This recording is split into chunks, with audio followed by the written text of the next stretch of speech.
sports-ott.com. If we can keep it to one question apiece, please. Ryan, Bill asked you during the week just how many plays you have that are just Jackson plays, and you said a lot. And it seemed like you were getting really creative there in that second quarter with some of the play calls. How quickly have you gotten comfortable being able to be creative when you haven't had Jackson in the lineup? Well, it all starts with the running game. And, you know, when you're running the ball well, then it certainly opens up a lot of different things. And I give our offensive staff a lot of credit. And it's starts off with Kevin Wilson. You know, Kevin Wilson is one of the best offensive minds in college football, and continues to come up with great game plans in that meeting room with Brian Hartline and Tony Alford. You know, you think about some of the guys we have in that room, you know, Justin Fry. I mean, you know, we got some really bright minds in there. So you go in there and you just come up with different ideas, and the best idea wins. But it all starts with the physicality up front and running the football effectively, and that opens up everything else. Over to the left, Austin Ward, Rivals 97.1.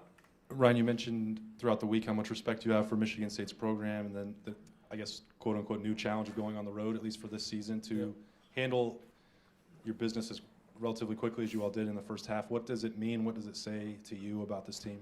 Well, it didn't exactly start the way we wanted it on offense, you know, and nobody panicked at all. I thought the way the defense played, you know, Lathan got the early interception, and just across the board, you know, we gave up a couple things on the outside and a couple penalties, but after that, and you look at it, you know, they did a great job of, you know, stopping the run. I thought defensive line was strong. Tommy and the linebackers were excellent. You know, just across the board, our guys, you know, just played strong. And that, when you have, you know, that type of back and forth and that balance on offense and defense, and they play against each other, you can see what we did there in the first half. And I thought, you know, for the first half of that third quarter as well, and even maybe into the end of that third quarter, I just think overall we played good football on the road. Certainly not perfect, and then it got a little sloppy in the fourth quarter, but, you know, we just wanted to get some guys out of the game and make sure that we got to the bye week as healthy as we could. Looking forward to getting to the bye week, looking forward to getting guys healthy and reflecting on the things that we did well in the first 6 games, but also projecting where we need to be and where we need to go. So great to get this one on the road and get into the bye week. Over to the right, Cameron T. Robinson, The Athletic. Ryan, I've just kind of thoughts on Trayvion's day getting back into the lineup, and then he looked like he got banged up in that third quarter. Yeah, you know, we if it was a different game, he probably would have come back in. Just out of abundance of caution, we just decided to hold him out. We didn't feel like we needed to use him at that point. But I thought he ran well. You know, 19 carries, 119 yards. I thought he was hard. You know, I thought, again, the offensive line played strong. Tight ends, again, you know, at times unsung heroes. I mean, these guys are working really hard on the edge, and Cade is just a really good football player. But Trey ran hard today. It was good to see him back after last week. Over to the left, Bill Landis, Rivals.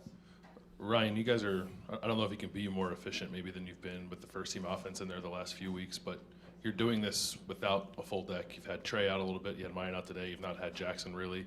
Have you thought to yourself over the last 4 weeks, like, man, this looks really good, but I wonder what this could be when we actually have all of our pieces and we're kind of at 100%? Yeah, sometimes, but also I feel like, you know, it's rare in today's day and age where you do have a full deck, you know, just the way the game's played. You know, it's typically you have to play depth, and we know that. And, you know, like when we talk about it in the preseason, like, who's your tailback going to be? And we always say, you're going to need 2. I don't know how it's going to shake up, but we're going to need 2. How about a receiver? We're going to need 5. We just know we're going to need this many guys because things happen. But it is exciting to know that, you know, if we can get everybody back in there, then, you know, at full strength, then, you know, certainly we can put a lot of stress on defenses. Over here to the right, Clay Hall, WSYX. Was Mine getting kind of a maintenance day, and your new running back, Xavier Johnson? I thought, I mean, yeah, you know, we tried to be a little creative going into this game with some of the things that we did, and held some things, but you know, tried to do a couple different. And I thought Xavier ran the ball hard. I mean, he did a nice job on some of those runs. He's a weapon for us. You know, you saw it in the Notre Dame game. You could see it today. He's a good player. But across the board, I thought that unit played well today. You know, obviously Marvin made some amazing catches, but Emeka plays tough. And he catches the ball, he and Julian over the middle, and takes some of those shots, but keeps going. Warriors. And I'm proud of the way those guys played. Over to the middle, Tim May, Letterman Row. Yeah, it's close enough. Hey, Ryan, you had a great view of the dime that CJ dropped in on Marvin Harrison Jr. there on the sideline and stuff. And just, you know, I know we're always asking you about CJ and his play, but I mean, today he was, with the exception of one pass, and and by the way, whose fault was that? But then number 2, he seemed to be quite on. Well, yeah, it was a little bit of a miscommunication there. I could have done a better job helping the two of them. But I thought the best thing was it was like nothing ever happened. We just kept rolling, and that shows confidence and proud of those guys the way that they played. But yeah, that was a tremendous catch by Marvin. I mean, I was amazed. It was like he jumped up and caught it by his ankles. I mean, it was just an acrobatic catch by just a tremendously talented player. So it was fun to watch him out there. And then, yeah, I mean, what can you say about somebody who's throwing the ball like that in 20-mile-an-hour wind? At least it seemed like it was. I mean, it was blowing it a couple times, and for him to throw it that accurately, that was really well done on the road. You know, it just was clicking. You know, you could see the timing. He was able to step in the pocket. A big part of that is the protection. Our offensive line did a good job giving him a good pocket. And when you do that, you know, he can do some damage. And I thought he embraced the game plan, worked it, had a good thought process the whole game, had a good look in his eye. You know, to throw, you know, was he 21 to 26? That was a 361 and 6 touchdowns. That's one heck of a day on the road. So, especially, you know, at a program as proud as Michigan State and coming in here as our first road game. You know, big day for CJ.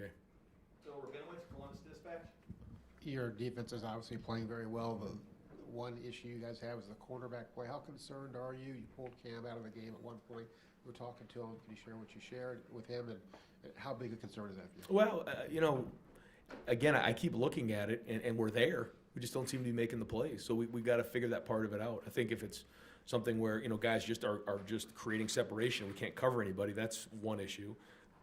This issue seems to be that we're there, we're just not quite making the play. So we got to address it. I know we can do that. I know we can. We have the right guys over there, and they're pressing a little bit, but that's okay. And they're doing some really good things. So just, you know, he's very competitive, and, you know, he wants to, you know, be great and be the best corner in the country. And so, you know, he's a little frustrated. He's got to calm down and play with emotion. Don't let emotion play with you, and get yourself back on track. But overall, I think our defense is playing very, very well. Like you said, I think Tommy's playing at a high level. The D-line's playing. The safety play has been excellent. I think Ronnie Hickman has been a really good leader for us. Tommy's shown good leadership. And I think when you talk about winning on the road, leadership has to show up. Veteran guys have to play veteran. And it looked like, you don't have to watch the film, but it looked like that happened today.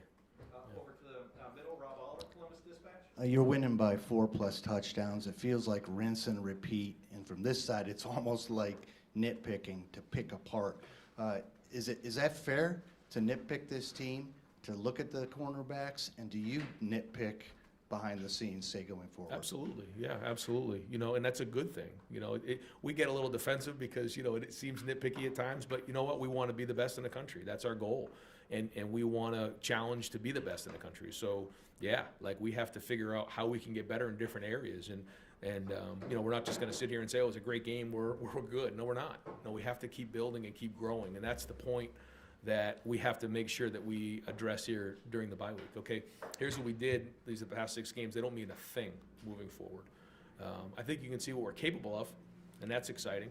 But any given Saturday, anything can happen. And I'm not sure what happened today in college football, but I'm sure there were some crazy things. I don't know. But, you know, these guys are still 18, 19, 20, 21-year-old players. And the competitive stamina is the angle that we've been taking, just to bring it every single week. And I think you're seeing some of that. Folks, we'll have a few more questions for Coach David. In the meantime, I do have wide receiver Emeka Abuka on the wall there. If you want, a few of you want to have a group huddle with him right there. But we'll continue with Coach Dave over here to the left. I'd have a few questions for Emeka if I was a reporter.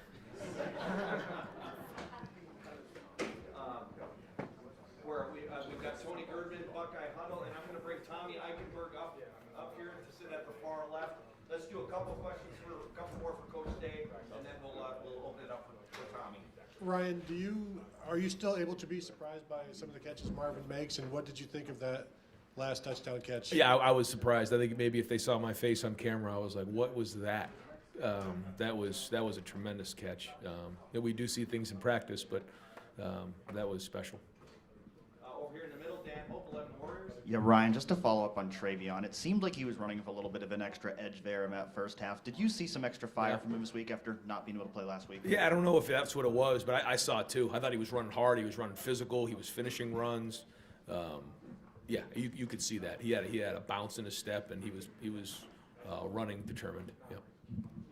Over here to the right, Doug Lamarice, Cleveland.com. Ryan, you got a lot of guys who make spectacular catches, but this isn't just today. It just doesn't seem like your receivers drop many balls, and I know it's knock on wood if you want, but I don't know. Is that true? How important is that it seems like also you guys make the routine catches almost all the time? I think you get into a rhythm of the game, and then, like for instance, we had the early turnover, and nobody batted an eye. I think if something like that were to happen in a game, we just keep rolling. I just think that's the way we practice, and we have a certain level of expectation of efficiency. And if it doesn't happen, we're surprised. But when it does, we don't fret over it. We just kind of move on and go from there. But I think the confidence is the most important thing in the pass game. Okay, we're going to go one more for Coach Day over here. Nathan Barrett, Cleveland.com. Justin, you need one for Coach? Okay. Ryan, you used that term, like stressing defenses. When it came to Marvin as a prospect and then now, I guess, how did you see yourself someday being able to stress defenses with him, and then how is he surpassing that, or is he doing it in different ways than you expected? Well, I don't want to embarrass him because he's sitting right here, but